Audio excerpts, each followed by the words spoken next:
Hello everyone, welcome back to my channel, and today we're going to be going through my 2021 statistics. So this is going to be the last of the end of year content. I did not mean for it to go on this long, but alas it did.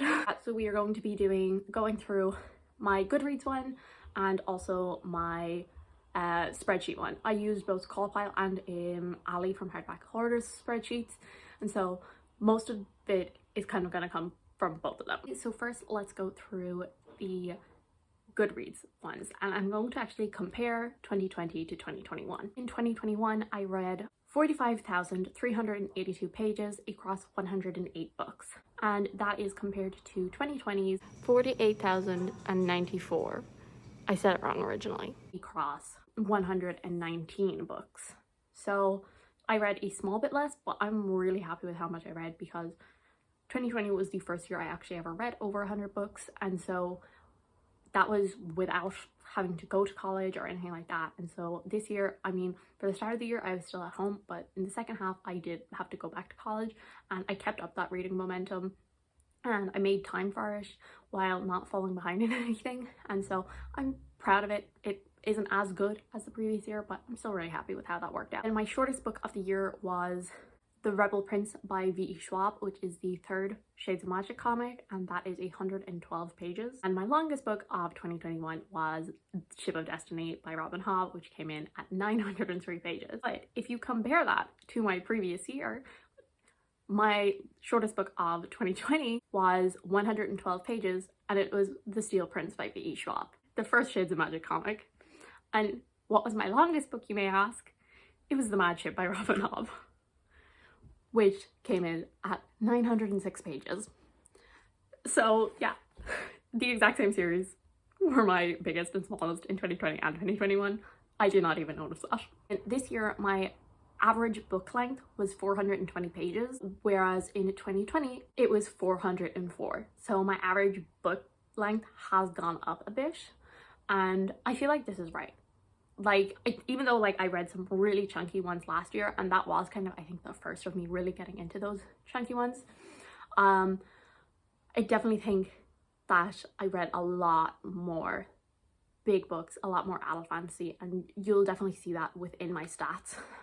Adult fantasy I read a whole load of, so that totally explains why my average page count is rising. For these I won't go over the 2020 ones, but my most popular books, which is the book that the most other people have shelved, was The Hate U Give by Angie Thomas, which over 1.6 million people have also shelved, which is very impressive, and I'm extremely late to the party. And then the least popular one is actually Me, My Dad and the End of the Rainbow by Benjamin Dean, 3,600. So, which is still like a decent number of people who have read it. Definitely a lot smaller than The Hate U Give. My average rating was a 3.9, and in 2020 it was a 3.7. So a higher average length and a higher average number. I wonder, could those be connected? Let's actually get into the spreadsheet. I actually used the same spreadsheet in 2020 and 2021, but there's just a couple of slight changes. Also, I would like to point out my spreadsheet does not match up, and I used the page numbers from Goodreads, so I don't know where it went wrong, but it's saying that I read 45,408 pages. Hours listened was 557, which I actually didn't keep track of in 2020 because 2020 was actually the first year I started listening to audiobooks, and that was in like March or April. So as I said, the books I read was 108, and the number of rereads was 16. So my reading goal was 100, and I obviously achieved that. And so then let's look at books by month.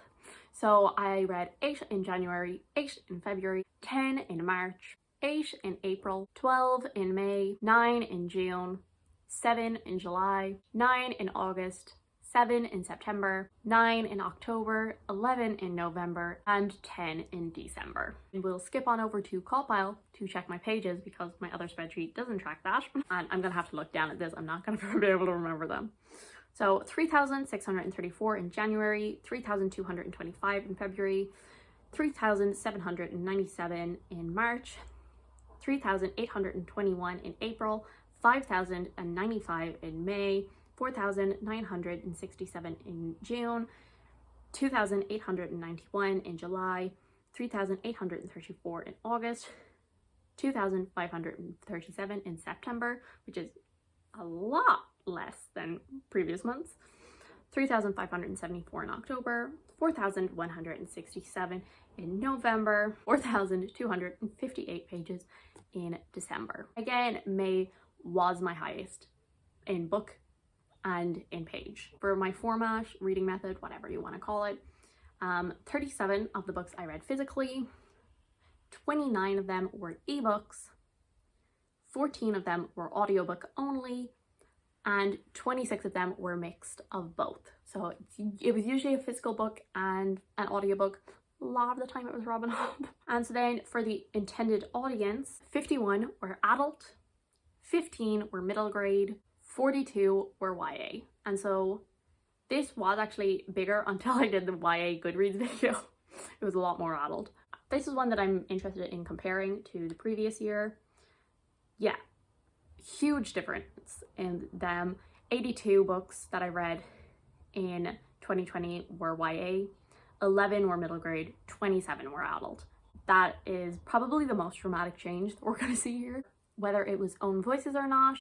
So 37% were own voices and 63 were not established. And I go with the like not established rather than saying non-own voices, because some things you can't know whether it's right for them or not. So I feel like it's better to say like not established, because it could be own voices and I just don't know. So obviously that number could be higher, like actually be higher, like, and I just don't know, either they don't want to disclose it, whatever. But it could also be higher in general. Series, 7 books I read were companion novels, 68 books that I read were part of a series, and 33 were standalone. As you can see, I clearly read a lot of series. The number of series that I finished this year was 15, which I think is pretty good. How many did I start? I didn't keep track of that. The publication years, I'm not going to go over this in detail. I'll just like put it in. So we have a tie for the year that I read the most from, and that was 2020 and 2021. And like, thinking back on here, I cannot remember that many like new releases that I read. And so like, maybe it's just like the new releases weren't my favorites. I think the earliest year that I read from was 1910, and then obviously the most recent one was 2021. The majority of my reading is like the last 5-ish years of publishing. Also, so then there's author status, and for this I didn't use the debut, because there you can use the debut, but I didn't bother. So I just used new to me or read before. Read before, like literally if I read, so you know, let's say I read the first book in the Poppy War series, then new to me author. But then the second book I've read before. Read before was 52.8% and new to me was 47.2%, which is actually way closer than I thought it would be, because a lot of the time I find a new author and then I want to like try and get through their backlist or stuff like this. Like I've read a whole load of Robin Hobb and so that's all like read before. And genre, let's talk about genre. I feel like these are, I left the 2 best ones for last. So genre, can you guess what my top genre was? It may be difficult. It was obviously fantasy. I read a total of 59 fantasy books in the year, which is 54.6%.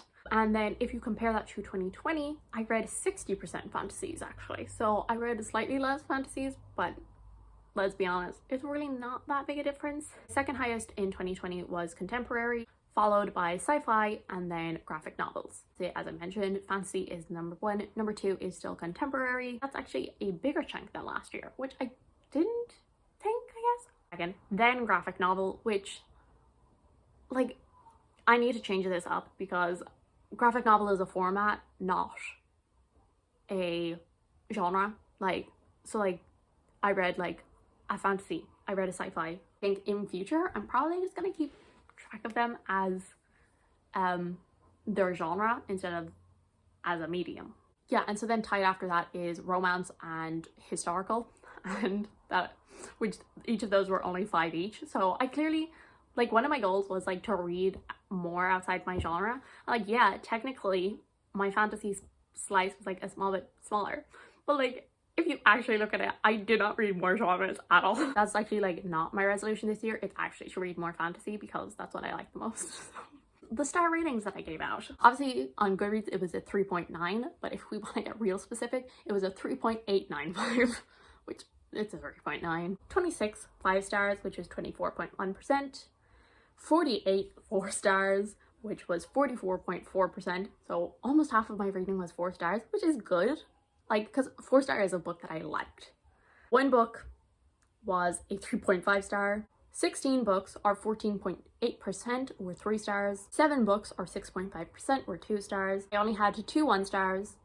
And then I had 8 books that I did not rate, and so that was 7.4% of my rating. At my average rating per month, I'll talk about those. So January was a 3.25, February was a 3, so I did not get off to a good start in the year. March was a 3.67, April was where it turned around, was a 4.125, May was a 4.45, June was a 4.78, July was a 3.67, August was a 5. I did a lot of rereading in August, I think. September was a 3.83. October was a 3.78. November was a 3.72. And December was a 3.7. So like the summer months were like really good. I think that is all of the ones that I need to talk about. I love people's stats videos, and I know some people have way more detailed ones than me. And like, here's the thing, is like some of them I would love to like do more details, but also I'm like really lazy, and sometimes I just like forget to do it, like fill out the spreadsheet. I have like 5 books to fill out, and I don't like that, so it's probably better for me to keep it to a minimum. So thank you guys so much for watching. I do hope you enjoyed. If you did, subscribe. I will see you all in the next one. Bye.